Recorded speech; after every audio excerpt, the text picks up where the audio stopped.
90% students mug up the Krebs cycle, but toppers remember it with one single line. If you confuse citrate, succinate, fumarate, malate, this video will fix it forever.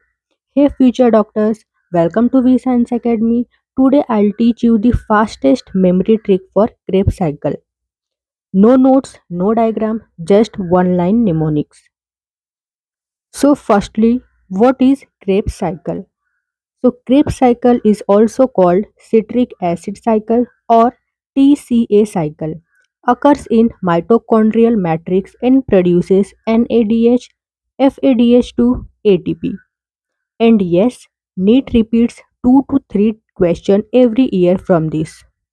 So let's come to the main trick, that is mnemonics to remember 8 compounds of Krebs cycle in order. So the trick is, can I keep selling sweets for money, officer? What is the trick? Can I keep selling sweets for money, officer?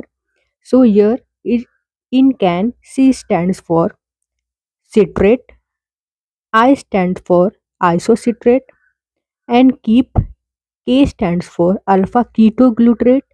In selling, S stands for succinyl CoA.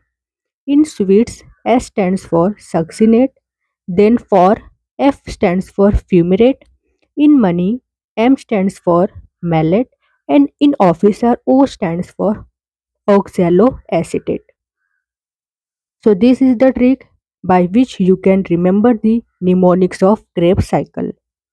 So apart from this, let's learn neat favorite question that is based on the Krebs cycle. So question number 1 is, location of Krebs cycle. What is the location of Krebs cycle? So the answer is mitochondrial matrix. Then first product form. In Krebs cycle, what is the first product form? So the answer is citrate. Then next question, only substrate level phosphorylation step. So this answer is when succinyl CoA convert to succinate. Then next, which step releases CO2? In Krebs cycles, which steps releases CO2? So the answer is when isocitrate convert to alpha ketoglutarate and when alpha ketoglutarate convert to succinyl CoA. Then next, which gives FADH2? In Krebs cycle, which gives FADH2? So when succinate convert to fumarate, so it gives FADH2. So I hope you found this video useful. Thanks for watching.